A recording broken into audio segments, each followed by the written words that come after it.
George Soros, billionaire philanthropist, addressed students and faculty at the University of Pennsylvania on April 8, 2002. I find the foreign policy of the Bush administration exceedingly dangerous.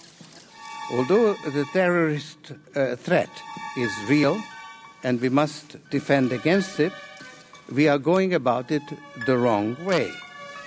What makes the situation so dangerous is that nobody dares to say so. The nation is endangered, therefore it's unpatriotic to criticize our leader. That is not what has made this country great.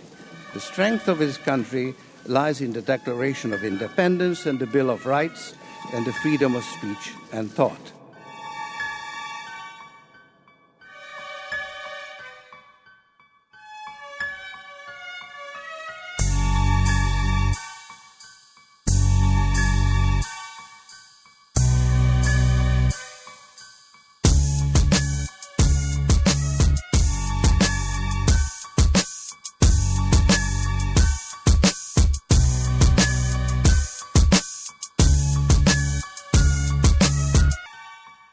In the weeks leading up to the one-year anniversary of 9/11, GNN approached 9 people who have dedicated themselves to investigating how and why the United States was attacked that September day.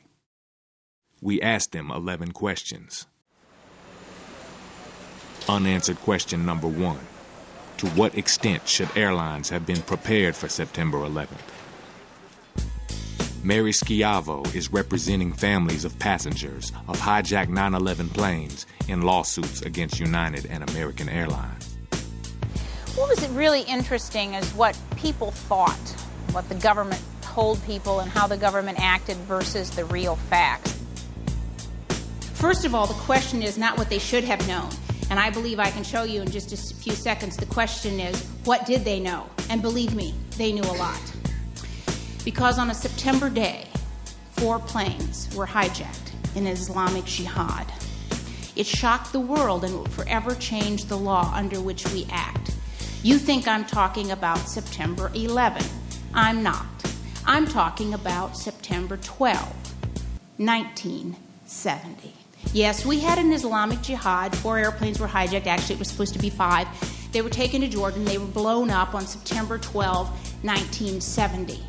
So in the wake of September 11, 2001, when we heard carriers and governments alike saying, oh, no one could have foreseen this, no one knew that this was coming, no one knew that there were any risks like this in the world, is absolutely false.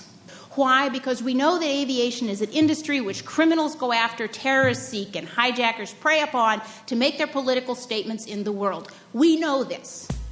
So September 11 was literally a repeat of a fact and an event that had occurred 30 years earlier in history. The Bush administration has changed its official story about how prepared it was for the threat of terrorism around September 11th. Unanswered question number 2. What did the Bush administration know? And when? Mike Ruperts from The Wilderness was one of the first independent news sources to raise the issue of government foreknowledge. First of all, it's imperative to note that the Bush administration is absolutely and totally lying when it says, golly gee, we had no idea that aircraft could have been used as weapons of mass destruction to attack the United States. We know, of course, that Bush had clear briefings that al-Qaeda might be hijacking airplanes, but gee, the press forgot to tell you that on October the 24th through the 26th of 2000, the Pentagon held detailed drills practicing for an airliner being crashed into the Pentagon. The major media didn't tell you that at the G8 summit in Genoa, Italy in July of 2001, just 2 months before the attacks, all the airspace was closed off. The summit conference area was ringed with anti-aircraft guns, and the Los Angeles Times reported clearly that Egyptian intelligence and other intelligence services were afraid that hijacked aircraft would be crashed into the G8 summit to kill President Bush. It's a total lie that the administration had no knowledge.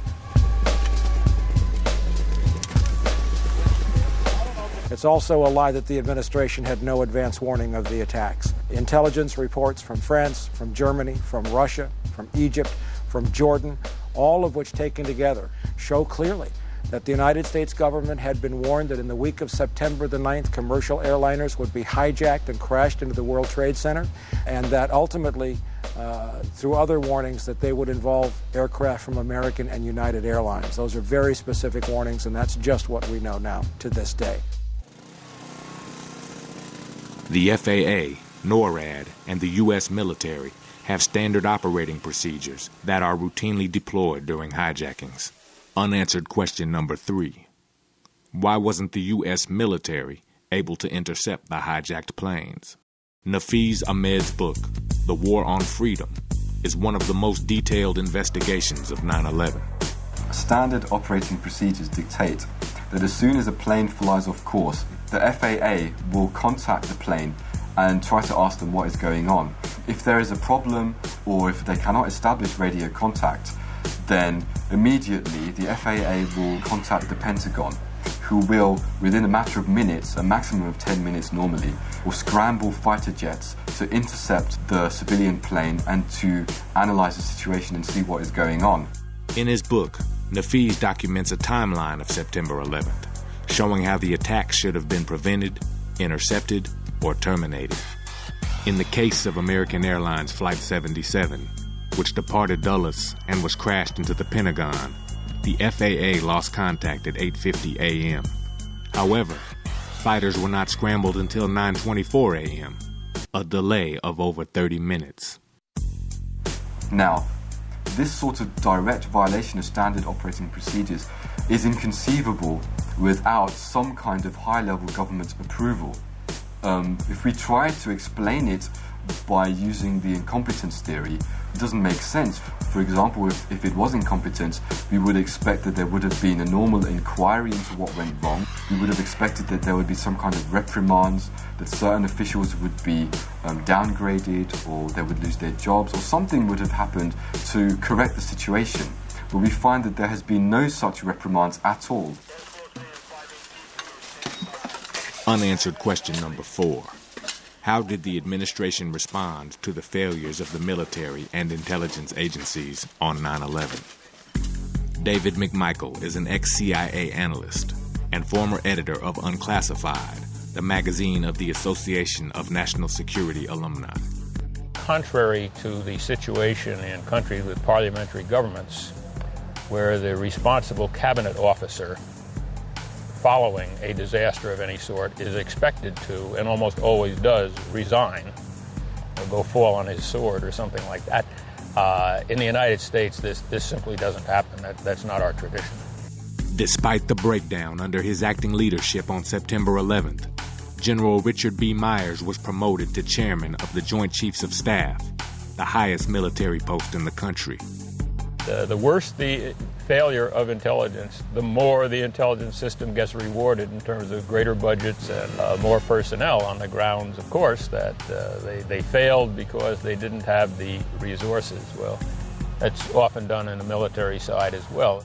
A sufficient military failure will usually bring on demands not so much for the sacking of the generals who participated in the failure, but in increasing their budget so that arguably it won't happen again.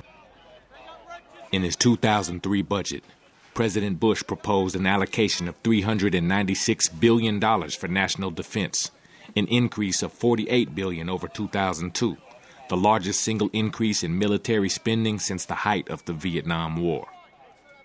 Unanswered question number 5. What ties, if any, did the U.S. government and intelligence agencies have with the terrorists or their supporters? Michel Chossudovsky's research at the Center for Research on Globalization has exposed links between the Bush administration and the terrorists. It's well documented that the Taliban was supported by the Clinton administration. They would never have formed a government had it not been for U.S. military aid, which was channeled through Pakistan's inter-services intelligence. And that same organization supports the development of these terrorist organizations. During the Soviet-Afghani War of the 1980s, Pakistan's Inter-Services Intelligence Agency served as the critical link between the CIA and frontline rebel groups, one of which was Osama bin Laden's al-Qaeda network.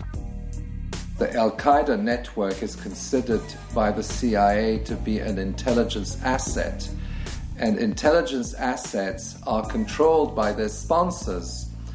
That does not, of course, mean that Al-Qaeda is necessarily pro-American. It means that Al-Qaeda is being used to perform certain functions for the US intelligence apparatus. And it goes through a whole complex group of intermediaries.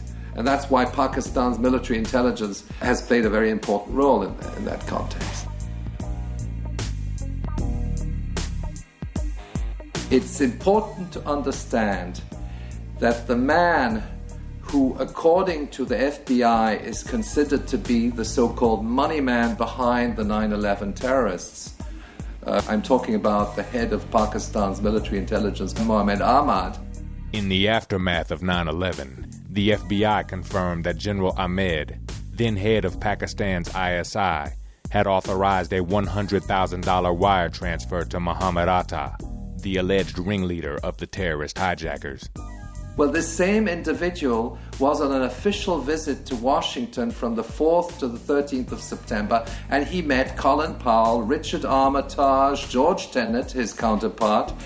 Now, the question you have to ask yourself, if the money man behind 9/11 is in Washington meeting top officials and at the same time sending money to the terrorists, doesn't it sound, what is the proximity group of this individual from the sociological point of view? Okay, he has links with the terrorists, he has links with the Bush administration, he's buddy-buddy with George Tenet, he's buddy-buddy with Mohammed Atta. Does that not suggest that senior Bush officials should at least give us some answers of what they were doing with this guy? Unanswered question number 6. Were there plans for a war in Central Asia prior to September 11th? This war was coming for a long time. Zbigniew Brzezinski, who had been Jimmy Carter's national security advisor, but who also worked in intelligence roles for Presidents Reagan and Bush 1, co-founder of the Trilateral Commission. He wrote a book in 1997 called The Grand Chessboard, American Primacy and Its Geostrategic Imperatives. And at 3 specific places in that book, he says the key to America's control of the world in the 21st century is the control of Eurasia. In support of his thesis, Brzezinski states, a power that dominates Eurasia would control 2 of the world's 3 most advanced and economically productive regions, and about 3/4 of the world's known energy resources. And then he says that without an attack on the order of Pearl Harbor, or without a direct external threat, there was no way that the American people would support the imperial mobilization necessary to control Central Asia. And in this book, again, written in 1997, Brzezinski had a map of where the next world conflict was going to be. And you look at this map in the book, and it's exactly where we're fighting now.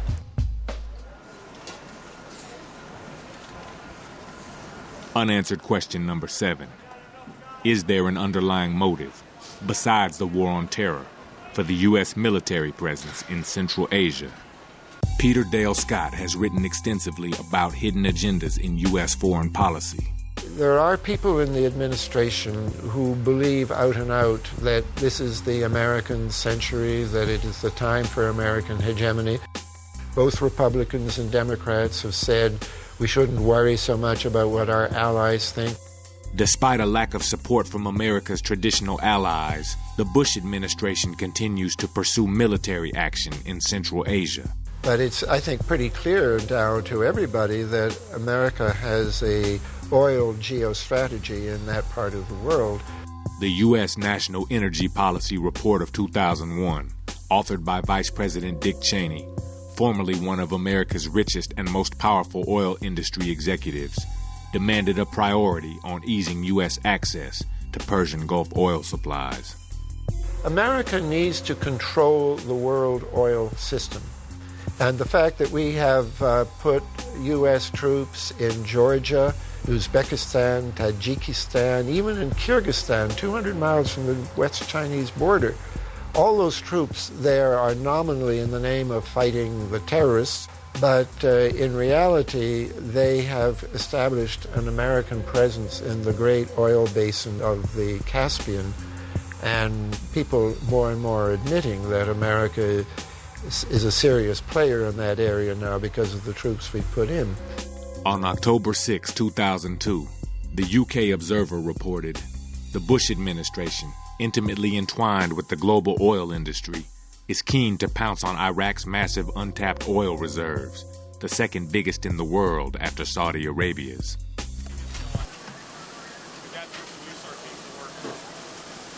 Unanswered question number 8. Is there any historical evidence to suggest that the government may have used the 9/11 attacks to justify its war in Central Asia?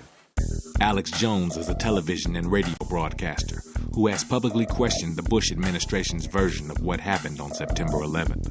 Governments always get caught engaging in terrorist attacks against their own populations to rally them for war or for a domestic crackdown.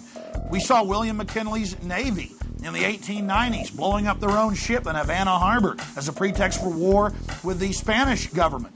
And that's now admitted fact. We saw Adolf Hitler blow up his own Reichstag as a pretext for martial law. Firebomb their own capital. Nazi documents have been released, now a part of historical record. Then, of course, we saw December 7th with the Japanese attacking Pearl Harbor. It's now been released that 12 days before, they had Admiral Yamamoto's communique that the Japanese were going to be attacking Pearl Harbor.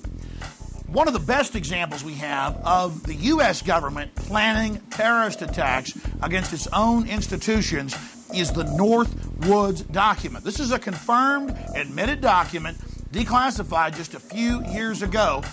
In Body of Secrets, his best-selling expose of the National Security Agency, author James Bamford revealed that Operation Northwoods called for innocent people to be shot on American streets, for a wave of violent terrorism to be launched in Washington, D.C., and for a U.S. ship to be blown up in Guantanamo Bay, all in an effort to galvanize American public support for a war against Cuba. And they say in the Northwoods document, casualty list in U.S. newspapers would cause a helpful wave of indignation. We certainly saw a helpful wave of indignation after September 11th. Unanswered question number 9. How has the government's reaction to the terrorist attacks impacted the rule of law in the United States? John Judge is a member of the Washington Peace Center and has researched the post-9/11 effects on U.S. civil liberties. As of September the 11th, the entire country went into continuity of government, which is a special government that does not rely on the elected representatives, but in fact puts a small group of people in power. When you go into a declared war or a state of national emergency, which is what they went into on September 11th, legal authorities change. Hundreds of laws allow new power and new authorities for a select few people. Decisions are made not by the overt government, but by now an acknowledged shadow government. That's who's making these decisions, is DOD, FEMA, and the NSA. That's who's running the country since September 11th. They're not making it very visible, but they studied conventional explosives and weapons, chemical and biological weapons, and nuclear weapons as a 3-stage approach to terrorism and counterterrorism, and at each of those levels they laid out maps that would take away more and more of the civil liberties. Eventually, when you go to martial law or into these emergency situations, they can set up detention camps and go into certain neighborhoods and round people up. The highway system, the phone system, communications, mass media, mail, all come under offices of emergency preparedness and military control once you go into these scenarios.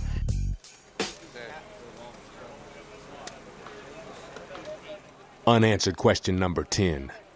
How has recent legislation, like the Patriot Act and Homeland Security Bill, affected the lives of American people? Reva Intine is an executive director of the National Lawyers Guild. One of the greatest ironies, along with the tragedy of the Patriot Act, is that it's called Patriot. In fact, it is patriotic to defend the Constitution, and what the Patriot Act does is dismantle the Constitution. In October 2001, the USA Patriot Act was passed into law, granting unprecedented levels of power to the Justice Department. The greatest thing that it did is it created a new federal crime of domestic terrorism. Under the Patriot Act, a definition of domestic terrorism is Activities that involve acts dangerous to human life, that violate the laws of the U.S. or any state, and appear to be intended to influence the policy of government by intimidation or coercion. That's domestic terrorism. Now, intimidation or coercion are very mild words when you think about it. What about people going out on strike? What about Rosa Parks sitting in the front of the bus? What about the sit-ins at the lunch counters? Those are all intended to intimidate or coerce government institutions. And if somebody had the possibility of being injured as a result, that would have been domestic terrorism. Martin Luther King would have been a domestic terrorist.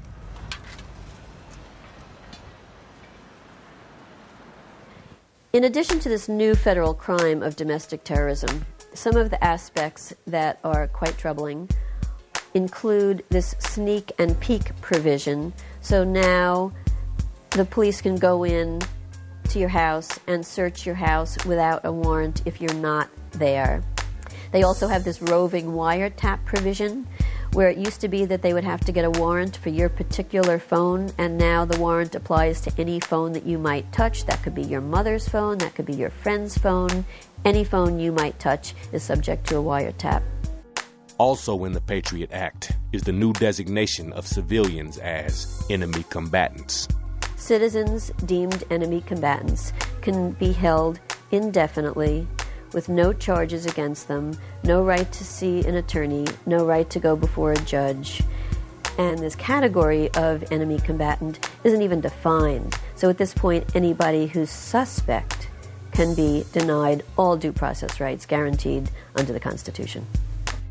The Homeland Security Act, which passed about a year later in November 2002, outlines in great detail the degree to which the government can now spy, listen in, record, get access to internet, library cards, bookstore records, medical records, school records, phone conversations. The Patriot Act did some of this. The Homeland Security expands it so that there's really no area of our lives that are free from government intrusion.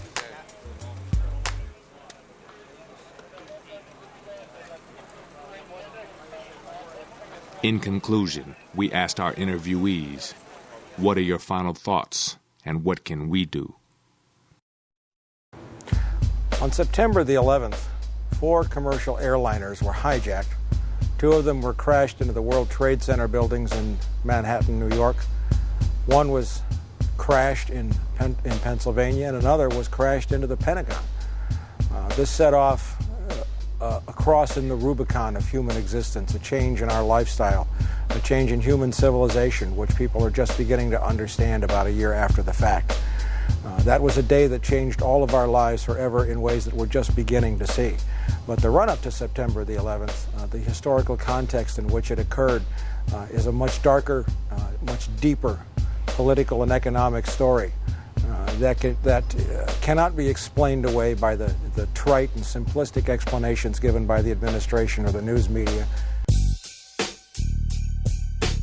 Well, I don't think we yet know what happened on September the 11th, but we're being presented in the same way that we always are, with a world that we know nothing about, with people that supposedly we're told hate us for reasons we can't comprehend. We're being told, for instance, that the reason that they bombed the trade towers in the Pentagon is that they hate us because we're a democracy, because we're a pluralist society, because we have an open society and they can't stand that, or because we're large and have a great deal of wealth. Well, if that's the case, why aren't they bombing Canada? Canada's a pluralist, large society, but it has a much different foreign policy, doesn't it? And so what's happened is that the American people, separated from their own history, have no idea what has been done in their name all around the world in those intervening 50 years since the end of World War II. It was Mussolini who said it, and not only him, not only he, that war is the health of the state. In other words, in time of war, the people who govern are given typically almost free rein to do as they wish without much question. All people who govern. As a matter of fact, George Bush has said it on at least 2 occasions. You know, it'd be so much easier if I were a dictator. I paraphrase closely.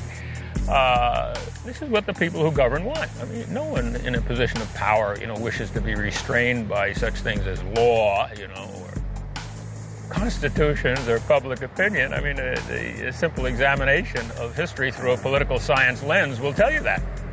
So, yes, people seize these opportunities and run with them. Just after September 11th, there was a great deal of sympathy from Europe, from Russia, from everyone. And at that time, the Bush administration was able to pursue a variety of international policies that had previously been vehemently rejected by its own allies. What's happening now is that as the United States continues with the war on terror, including the upcoming imminent invasion of Iraq, threats against Saudi Arabia, threats against Iran, threats against many, many countries around the world which happen to be of strategic interest to the United States, the US allies have grown increasingly worried about US policy, which is basically very unilateral and is based on a lack of consultation with its allies. So I think public opinion is now beginning to go back to the pre-September 11th stage of hostility towards US policy. I like to quote John Adams, who I think put his nail on the head. He said, it's the established order of things that whenever a nation rises to such a height of power that it loses its wisdom and moderation, it will in the end also lose its power, which will come back when its sense of moderation returns. Now, he was talking about Great Britain. But what was true of Britain then, and I think he was absolutely right, and it was true of Napoleon, who went crazy, thought he could march into the heart of Russia, the heart of Asia, and it was a disaster. Hitler thought he could march into the heart of Asia, it was a disaster. We are about to march into the heart of Asia, apparently. And if we do, and it's not clear that we will, but if we did, I think that it would be seen 100 years from now as the beginning of the decline of American hegemony. Yeah, 1 year later, in the aftermath of September 11, the Bush administration is waging a war in Iraq, in Palestine, in Afghanistan. It's a war without borders, it's a war of conquest. It responds to economic and strategic considerations. It has nothing to do with the war on terrorism. Within the United States, fundamental freedoms have been rescinded through the Patriot Act. Fundamental rights of free expression are being again also rescinded. People are being arrested arbitrarily for presumed links to the terrorists, when in fact the people who have ordered these arrests themselves have links to the terrorists. That's the question we have to ask, and that's what defines the criminalization of the state. It's when war criminals call the shots and decide who are criminals. Years from now, when people analyze what happened in the wake of 9/11, it will be a very, very dark day in the history of American legislation and legal history, because for the government to rush to protect corporations, foreign corporations and airlines, and negligent wrongdoers against dead and dying and injured Americans, it will be a very dark day. And they were willing to strip them of their legal rights to do so. Shocking.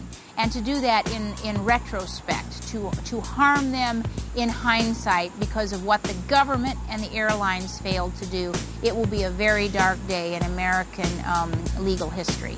And probably worst of all is the realization, and many senators have now admitted it, that they were contacted by lobbyists seeking a bailout and immunity for the negligent, not on September 12th or 13th or 14th. On September 11th, the lobbying started. While bodies were still burning, Congress was crafting protections for the negligent against the burning and dead. Dissent has never been more critical for us to engage in with all of the energy and all of the commitment that we can muster. Because without these voices of dissent, we will not be the full society that we cherish. And the government is taking us on an illegal path, and it is our voices that must demand that they follow the Constitution and follow the law.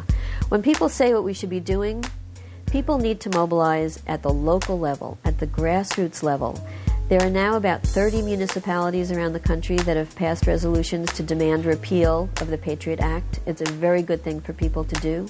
People are also negotiating at the local level with their local law enforcement that local law enforcement should not cooperate with federal law enforcement in terms of INS or the Department of Justice, the FBI. People need to encourage people to speak out, encourage their local governments to speak out.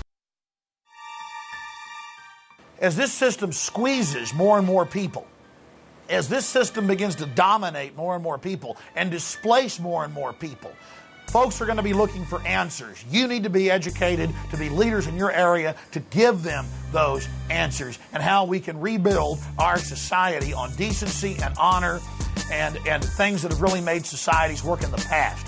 We've got to start honoring creativity, honoring individuality, and not this mass-marketed slave hell that they've created.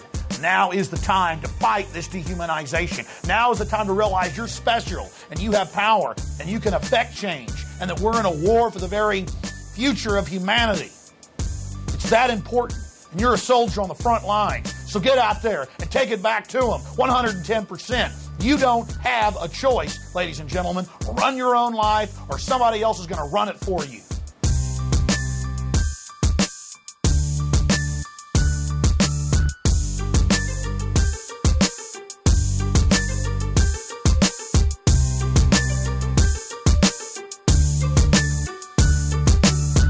What would you do if you knew all the things we knew? Would you stand up for truth?